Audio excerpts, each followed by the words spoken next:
Enterprise was the first production craft of the Space Shuttle program and was used in the first flight test program at Edwards Air Force Base in California. The Enterprise will be making a low pass over Montreal tomorrow. Its flight over Montreal is part of a 3-day goodwill visit to Canada, arranged by NASA in recognition of Canada's cooperation with the U.S. in its space program. Unlike its sister spacecraft Columbia and Challenger, Enterprise was never in an Earth orbit. Instead, it was used to study the orbiter's flying and landing qualities and aerodynamic properties during airborne glide tests. When the Space Shuttle circles tomorrow afternoon, she'll be flying piggyback aboard a modified Boeing 747 jet. J. Edgar Hoover FBI building houses the Bureau's Washington headquarters. Supporting local, state, and federal law enforcement agencies, the FBI makes available the most scientific and proficient crime-fighting capabilities ever developed. I never have to ask around to know what's right for me. I like my fun, I like my friends who keep me company. And when I want some cooling down or picking up, you see, I don't have to think about what to drink, 'cause milk's the one for me. Milk is the one. Gives me the cold, fresh taste I like, the lift I like. I don't have to think about what to drink, 'cause milk's the one for me. Milk's the one.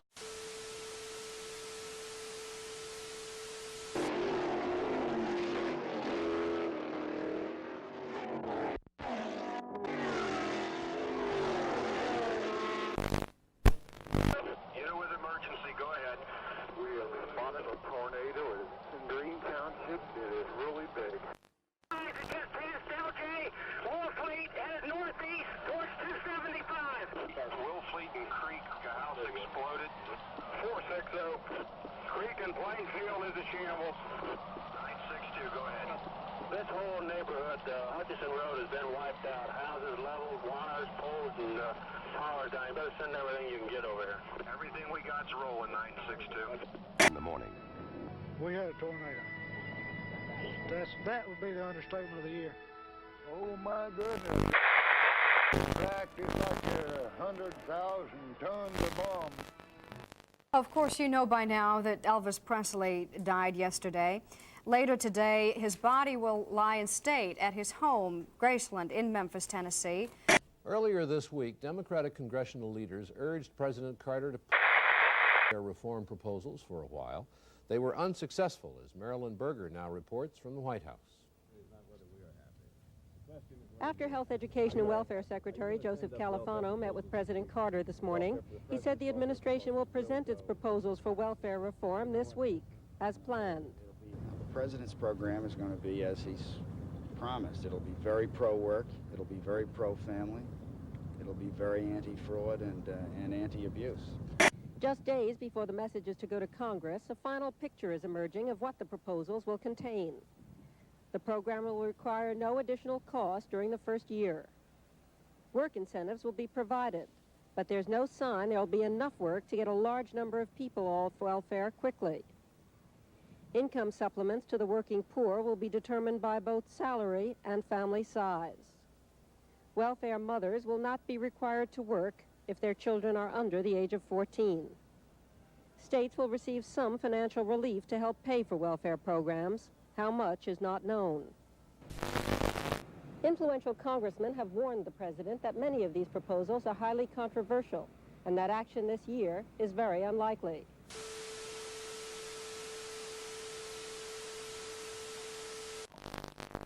With the exception of preventing war, this is the greatest challenge that our country will face during our lifetime. The energy crisis has not yet overwhelmed us, but it will if we do not act quickly. It's a problem that we will not be able to solve in the next few years, and it's likely to get progressively worse through the rest of this century. We must not be selfish or timid if we hope to have a decent world for our children and our grandchildren. We simply must balance our demand for energy with our rapidly shrinking resources. By acting now, we can control our future instead of one process. As a matter of fact, it's in the tri-state area of Colorado, Utah, and Wyoming, there are 1.8 trillion barrels of oil in place.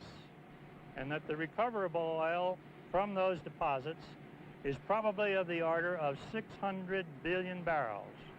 Now, this is more oil here in these deposits that is calculated to be recoverable than the proven oil deposits of the entire world. The two areas where we waste most of our energy are transportation and our heating and cooling systems. Transportation consumes 26% of all our energy, and as much as half of that is waste. We simply must save.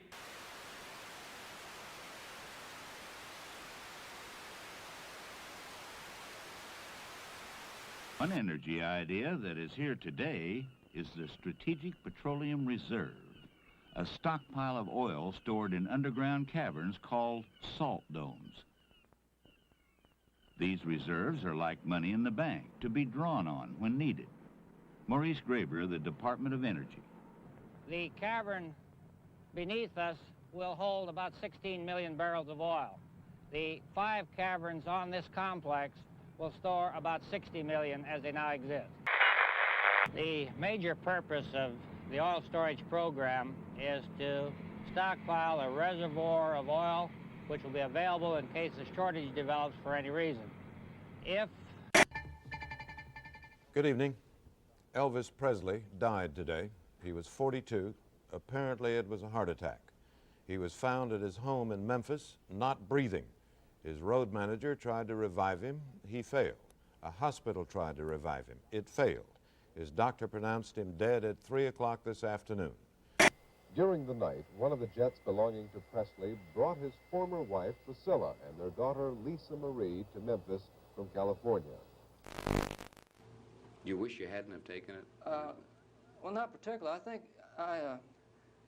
after reading the books, I don't think at first, initially, I thought it was going to be damaging, but after I read 4 polygraph books, and it didn't seem all that damaging because it's not all that exact.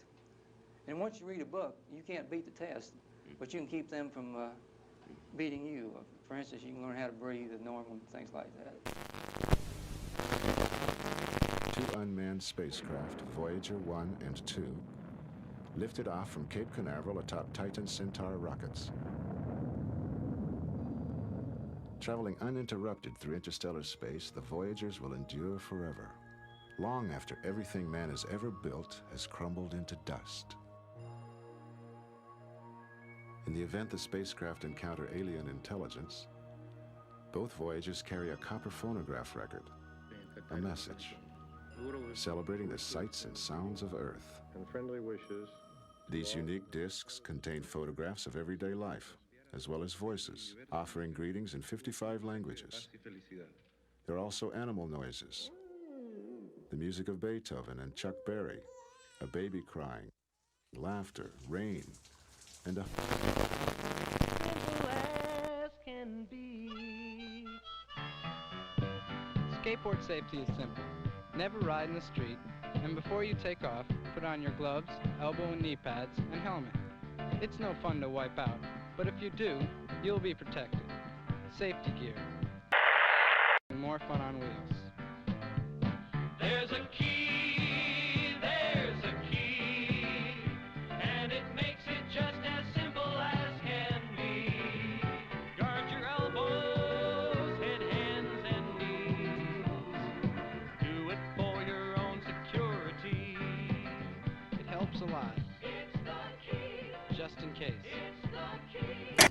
And the shuttle Columbia is due to return to Earth later today, and the weather is cooperating, but there is a potential problem. The hydraulic system is broken down, forcing Columbia to rely on backup systems. To tell you the complete story of these activities, we are professing to tell you the complete story that we know. Right. But these records that we've uncovered don't tell the story. They tell pieces of it. The buildings behind me were the headquarters for the World War II Office of Strategic Services.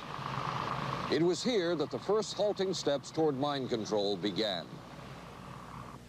The shaper and molder of OSS was General Wild Bill Donovan. He said of his group's work, "We may have made mistakes, but we were not afraid to try things that were never done before."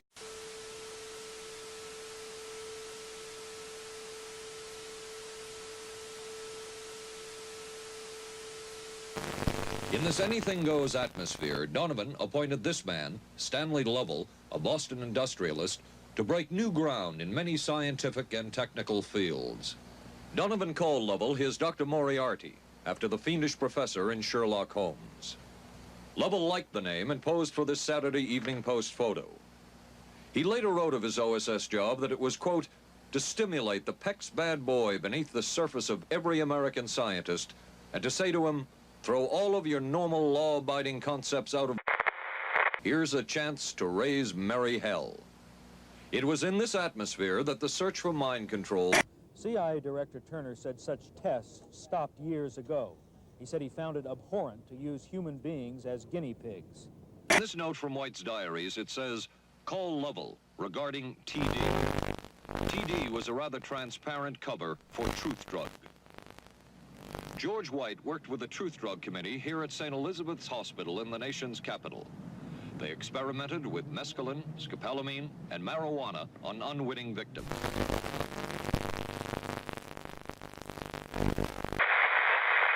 The committee soon learned there was no easy panacea, no truth drug at this stage. But White and later colleagues would not stop trying. The goal remained the same. As this 1952 CIA memo says, the aim is controlling an individual to the point where he will do our bidding against his will, and even against such fundamental laws of nature as self-preservation. Make up for a meet and treat Halloween this year. Meet the neighbors and treat the kids. Keep children out of masks that obscure vision and in short costumes to prevent tripping. Reflective tape makes them glow in the beam of headlights. For fun and safety, accompany children on their neighborhood rounds in the afternoon and early evening. And be sure that all candy is wrapped and sealed. Make Halloween a time to meet and treat. It'll be fun for... The CIA's interest in LSD was intense. The worry was that the Russians would get hold of it. Were the Soviets into LSD? I'm going to have to say I'm sure they were, but if you ask me to prove it, I've never seen any direct proof of it. But at one point, intelligence information received from Switzerland said that Sandoz Laboratories was about to put 100 million doses of LSD on the open market. And it caused enough concern within the agency that the United States was prepared to buy the entire supply.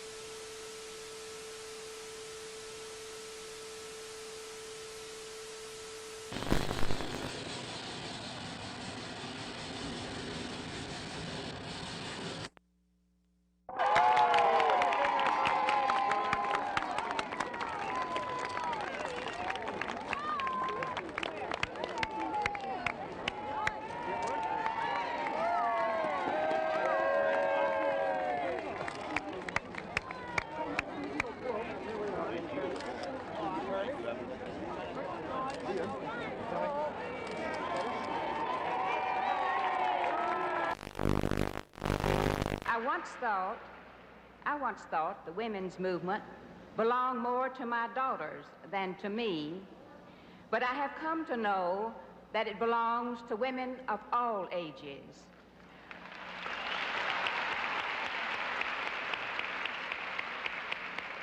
I am proud to say, and I want you to know, that Texas was the 9th state to ratify the right of women to vote, and the 7th state to ratify the Equal Rights Amendment.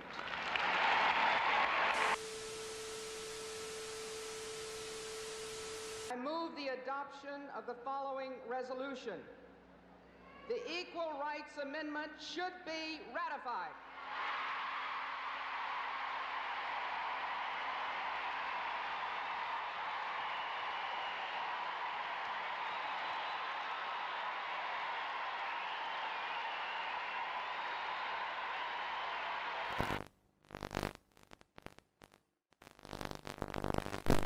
It was an historic moment 15 years ago today. The world watched as 2 Americans landed on the moon's surface for the first time. The dream had become a reality. It was the fulfillment of a national goal set forth by President John F. Kennedy in 1961.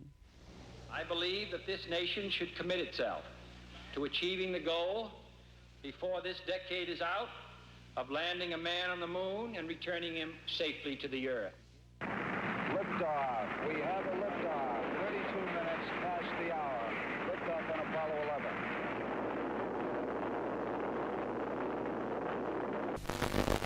Neil Armstrong, does it feel like ancient history or only yesterday? Well, in many ways it seems like 15 years, but many of the individual parts of the flight I recall as if it were yesterday. By today's standards, the Apollo technology must seem pretty primitive. Was it part miracle?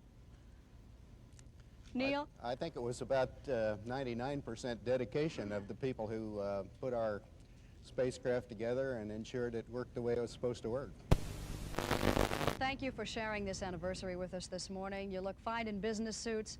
You looked great in spacesuits. We'll be back after a station break.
The director of Central Intelligence testified today that the CIA engaged in widespread mind control experiments in the 1950s and 60s and said that efforts are now being made to notify people who were unwitting guinea pigs. Stansfield Turner, the head of the CIA, said he found those programs totally abhorrent. 185 private researchers were used in 80 different institutions, including universities, chemical companies, and hospitals, many without knowledge of CIA involvement. The senators heard CIA Director Stansfield Turner's explanation of how the old documents on CIA drug tests had been discovered in a records. I, Jimmy Carter, do solemnly swear I, Jimmy Carter, do solemnly swear that I will faithfully execute that I will faithfully execute the office of President of the United States the office of President of the United States and will, to the best of my ability, preserve, protect, and defend the Constitution of the United States. The Constitution of the United States.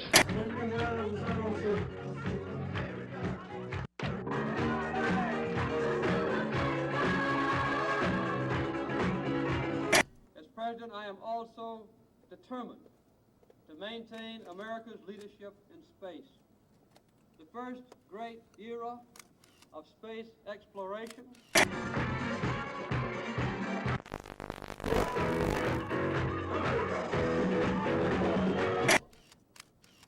as an initiative, unprecedented. But the second, the era of the space shuttle, when we harness the great benefits that have been made possible by that exploration, is about to begin.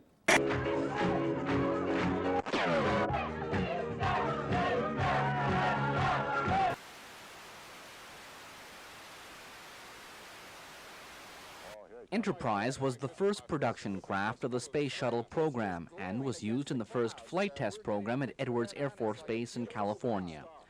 The Enterprise will be making a low pass over Montreal tomorrow. Its flight over Montreal is part of the 3-day goodwill visit to Canada, arranged by NASA in recognition of Canada's cooperation with the U.S. in its space program. Unlike its sister spacecraft Columbia and Challenger, Enterprise was never in an Earth orbit. Instead, it was used to study the orbiter's flying and landing qualities and aerodynamic properties during airborne glide tests. When the Space Shuttle